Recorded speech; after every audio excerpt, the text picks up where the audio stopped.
merapatkan barisan dengan salah satu organisasi, ya, bukan organisasi gereja ini, sebuah paguyuban. Saya buka satu pemberitaan Islam Mulki di sana, jaring jiwa, mulai dari Rungkut Mapan Tengah. Saya buka di Wiyung, saya buka lagi di Margomulyo. Ya, yang terakhir ini saya buka di Margomulyo, sungguh luar biasa. Karena dari 57 karyawan yang ada di situ, tidak ada satupun orang Jawa, semua orang Madura. 3 orang bertobat, yang lainnya masih mau mendengar. Ini sudah rasa cukup. Saya lebarkan sayap sampai ke Jombang. Dan tugas saya sekarang melayani dia. Walaupun sekarang saya menghadapi intimid, tekanan apapun. Lantas bagaimana peran kita melihat kenyataan yang terjadi saat ini? Jangan takut. Awal pertama perjanjian baru dibuka dengan kata-kata, jangan takut. Apapun yang dibuat oleh Amrosi Imam Samudra dibenarkan menurut hukum Alkitab. Karena apapun yang dibuat oleh Amrosi Imam Samudra, Abu Bakar Basir, dan semua orang-orangnya, ini sudah diramal. Kalau kita kembali pada Yohanes 16 ayat 2, jelas di sana dikatakan, kamu akan dikucilkan. Dan setiap orang yang membunuh kamu, menganggap dirinya berbakti kepada Allahnya. Ngerampok, membunuh, ngebom, ini dianggap berbakti kepada Allahnya. Membunuh berteriak Allahu Akbar, ngebom tetap berteriak Allahu Akbar. Ini sudah ditulis dalam Yohanes 16 ayat 2. Tapi ada satu masalah Tuhan Yesus pesankan, ada domba dari kandang lain yang harus aku tuntun juga. Ini permasalahannya. Haruskah kita membenci? Tidak.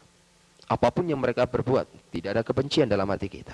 Ada domba dari kandang lain yang harus aku tuntun juga. Bahasa harus aku tuntun juga, ini sekarang diamanatkan kepada kita sebagai anak-anaknya. Untuk meneruskan kata-kata, harus aku tuntun juga.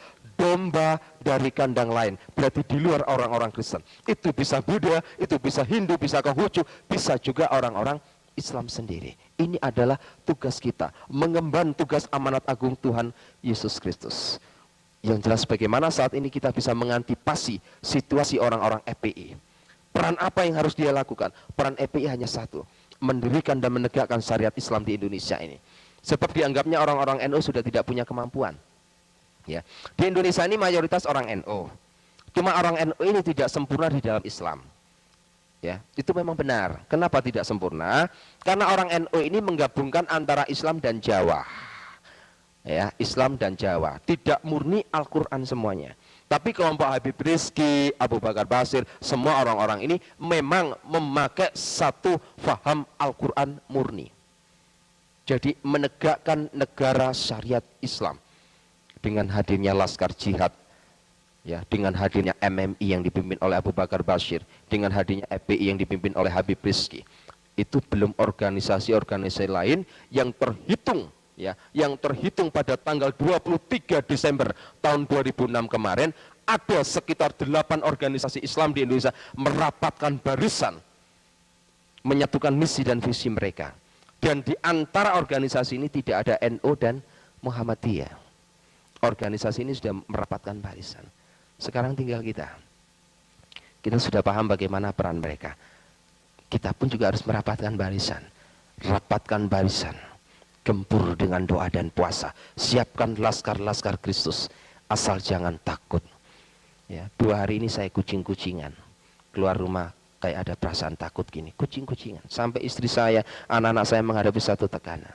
Setiap saya keluar dari rumahnya saya katakan, ikhlaskan saya. Kalau memang nyawa saya harus jadi taruhannya, tidak peduli.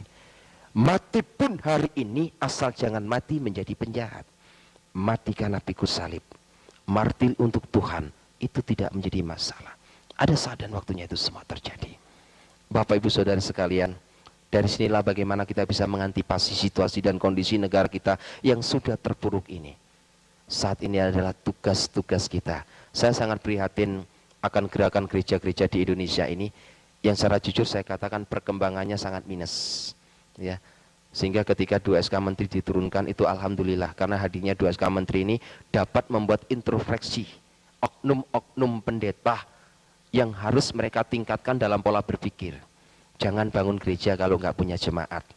Bangun gereja kalau jemaat, tiwas terjadi fitnah. Fitnahnya apa? Antar pendeta menjelekan.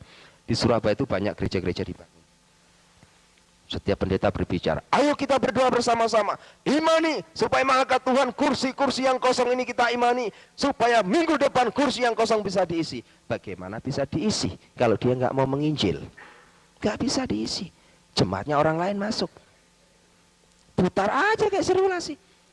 Loh, katanya gereja Tuhan sudah mulai bangkit, ya. Banyak pendeta dari luar negeri menubuatkan, oh gerakan Kristus sudah mulai hadir di Indonesia. Bisa hadir kalau kita siap menerima, mengemban amanat agung Tuhan Yesus. Loh, gereja itu kayak perputaran, maaf kata, memang tidak ada. Maka tadi saya katakan gereja itu kayak diskotik sekarang. Saya rindu gereja itu dijadikan laboratorium.